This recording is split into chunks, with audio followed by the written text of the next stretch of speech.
Kawan muda, tidak banyak yang tahu bahwa pada masa hidupnya, Suhokgi sempat berteman akrab dengan Prabowo Subianto. Walaupun pada saat itu, usia Prabowo terpaut lebih muda 9 tahun dari Suhokgi. Kawan muda, mungkin banyak di antara Anda yang lebih mengenal Prabowo Subianto dalam sosoknya sebagai tentara, pengusaha, dan politisi. Sehingga tidak banyak yang mengenal Prabowo sebagai aktivis pada masa remajanya sebelum ia memutuskan menjadi tentara. Pada tahun 1967, Prabowo Subianto yang masih berusia sekitar 17 tahun dan baru pulang dari sekolahnya di Swiss, pernah membentuk organisasi sukarelawan pembangunan yang anggotanya terdiri dari anak-anak muda saat itu. Prabowo juga mengajak para aktivis mahasiswa dan intelektual muda untuk ikut berpartisipasi dalam kegiatan sukarelawan pembangunan di seluruh Indonesia melalui gerakan tersebut. Salah seorang aktivis mahasiswa dan intelektual muda yang bergabung dalam gerakan ini adalah Suhokgi. Anda yang pernah menonton film Gi hasil garapan sutradara Riri Riza dan dibintangi oleh aktor Nicholas Saputra yang memerankan Suhokgi, tentunya masih ingat dengan sosok Suhokgi, seorang aktivis mahasiswa angkatan 66 yang bersama teman-teman seangkatannya aktif menyuarakan ketidakadilan di penghujung era Orde Lama dan Orde Baru. Bagi para aktivis mahasiswa dari zaman ke zaman, nama Suhokgi sangatlah tidak asing. Ia merupakan ikon idealisme pergerakan mahasiswa yang gemar melancarkan kritikan-kritikan keras kepada pemerintah melalui tulisan-tulisannya yang tajam. Tulisan-tulisan Suhokgi ini antara lain dapat dibaca melalui buku berjudul Catatan Seorang Demonstran yang diterbitkan oleh LP3ES pada tahun 1983 dan berkali-kali mengalami cetak ulang. Buku ini berisi rangkuman catatan harian Suhokgi yang sebagian besar merupakan keprihatinannya atas nasib rakyat yang tertindas. Buku ini pula lah yang tampaknya menginspirasi sineas Riri Riza untuk mengangkatnya ke dalam sebuah film dengan judul Gi pada tahun 2005. Melalui film ini, generasi milenial pun menjadi kenal dengan sosok aktivis mahasiswa yang legendaris itu. Film tersebut membuat almarhum Suhokgi seakan hidup kembali. Akhir hidup Suhokgi memang sangat tragis. Demonstran yang juga dikenal sebagai pencinta alam dan sering mendaki gunung-gunung tinggi di Indonesia dan menaklukkan puncaknya, gugur ketika sedang mendaki Gunung Mahameru atau Gunung Semeru akibat menghirup asap beracun yang disemburkan kawah gunung tersebut. Ia meninggal dunia bersama temannya Idhan Davantari Lubis. Hingga sekarang, nama Suhokgi tetap abadi.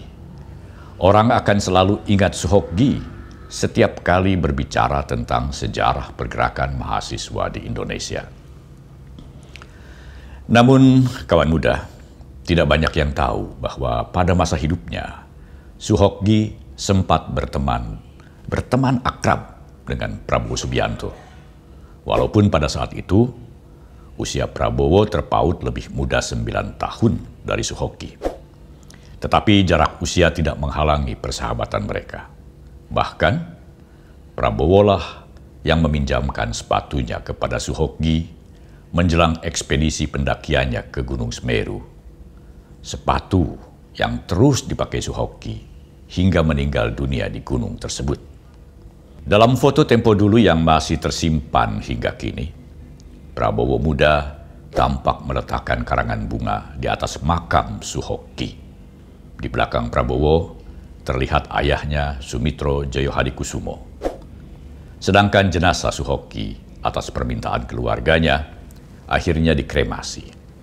Abunya ditaburkan di puncak Gunung Pangrango. Persahabatan Prabowo dengan Suhokgi terjalin karena kedekatan Suhokgi dengan Sumitro Joyohadikusumo, ayah Prabowo. Kala itu, Suhoki ikut dalam gerakan mahasiswa yang digalang oleh Partai Sosialis Indonesia atau PSI, yang salah satu pimpinannya adalah Sumitro. Suhoki diperkenalkan Sumitro kepada Prabowo, dan dari sinilah persahabatan antara keduanya mulai terjalin. Singkatnya, calon Presiden Prabowo Subianto yang lebih dikenal sebagai mantan petinggi militer, pengusaha, dan pemimpin partai politik itu sebenarnya memulai kiprahnya di tengah masyarakat sebagai aktivis.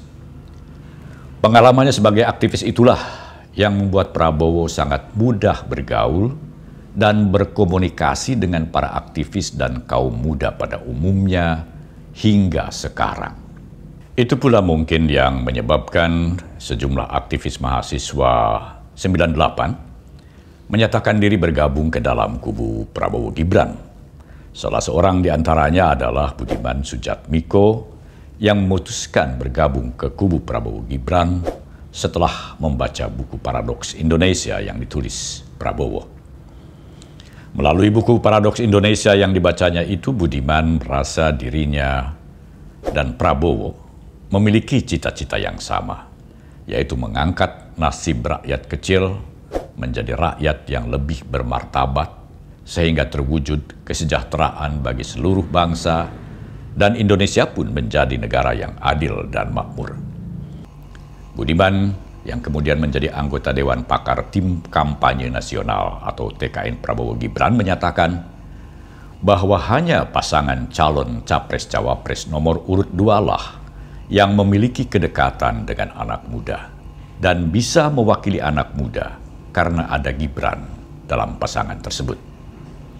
Hal ini disampaikan Budiman saat menerima anak-anak muda yang tergabung dalam relawan Pro Rakabuming atau relawan Praka di rumah Prabowo di Jalan Kertanegara, Jakarta Selatan. Dalam kesempatan itu, Budiman juga menyinggung berbagai hasil survei dari sejumlah lembaga survei Indonesia yang menunjukkan bahwa elektabilitas Prabowo Gibran berkisar di angka 46 hingga 48%. Sehingga TKN Prabowo Gibran merasa optimis bahwa jalan menuju Pilpres 2024 satu putaran semakin terbuka.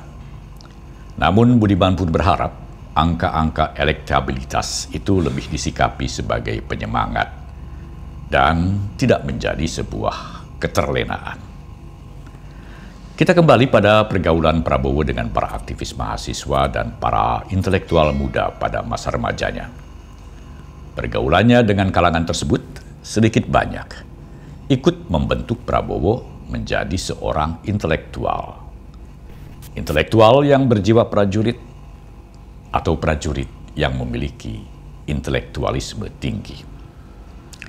Sampai di sini dulu kawan muda. Salam Minmot. Prabowo Gibran, Man of Our Time.